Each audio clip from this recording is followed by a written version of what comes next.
Present Revanth Reddy ప్రభుత్వం ఎలా అనిపిస్తుంది మీకు? బాగుంది మేడం. ఏ విధంగా బాగుంది? ఏం చింపైన నచ్చింది మీకు? మేడం ఇప్పుడంటే కొన్ని ఇప్పుడు వర్క్ అవుతుంది. కానీ ఇంతకుముందు కేసీఆర్ పాలన మేడం బాగుండేది మేడం. హ్మ్. అంటే ఆయనతో ఏమంటే ఈయన ప్రభుత్వాన్ని మనం ఆయనతో ఈయన పోల్చుకుంటే ఒక 40% మేడం. హ్మ్. నా ఇప్పుడు వచ్చి 1 ఇయర్ అవుతుంది కదా మేడం. హ్మ్. మేబీ చూడాలి. 5 ఇయర్స్ కదా. హ్మ్. సో చూడాలి. ఓకే. అంటే ఇప్పుడు ఈ ఫ్రీ పథకాలు ఇవ్వడం అనేది మీకు ఎలా అనిపిస్తుంది? ఈ పథకాలు అంటే మేడం కొందరికి అందినాయి, కొందరికి అందలేదు మేడం. దానివల్ల చాలా మంది ఆత్మహత్య కూడా చేస్తున్నారు మేడం. అంటే చాలా చోట్ల న్యూస్ లో చూస్తుంటాం మేడం.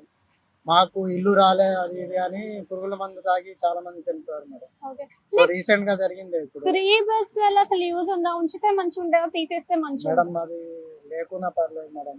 అది తీసేస్తే మంచిది. అసలు ఏది పెడితే బాగుంటది ప్రభుత్వం మన అసలు రాష్ట్రానికి? ఈ ఫ్రీ బస్సులు, ఫ్రీ పథకాలు కాకుండా.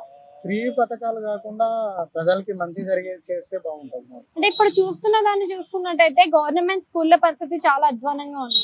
అవును. అంటే అక్కడ గవర్నమెంట్ స్కూళ్ళకి పిల్లల్ని పంపించడానికి చాలా మంది ఆలోచిస్తున్నారు. అవును మేడం. లైక్ ఫుడ్ విషయంలో కానీ అన్నిట్లో కానీ గవర్నమెంట్ హాస్టల్స్ లో చాలా ప్రాబ్లమ్స్ ఉన్నాయి. Like water problems, food poison అవడం కానీ సో చాలా ప్రాబ్లమ్స్ ఉన్నాయి మేడం. అంటే స్టూడెంట్స్ చాలా మంది ఈ ప్రాబ్లమ్స్ ఫేస్ చేస్తున్నారు మేడం. సో అంతకుముందు మేము కేసీఆర్ పాలనలో ఉన్నప్పుడు నేను కూడా హాస్టల్లోనే మేడం. సో ఫుడ్ ముడ్ అన్నీ బాగుండేది మేడం. కానీ ఇప్పుడే వాళ్ళు వచ్చి 1 ఇయర్ అవుతుంది కదా, 1 ఇయర్ ఏమో అవుతుంది కదా. సో చూడాలి madam next 4 years. Thank you.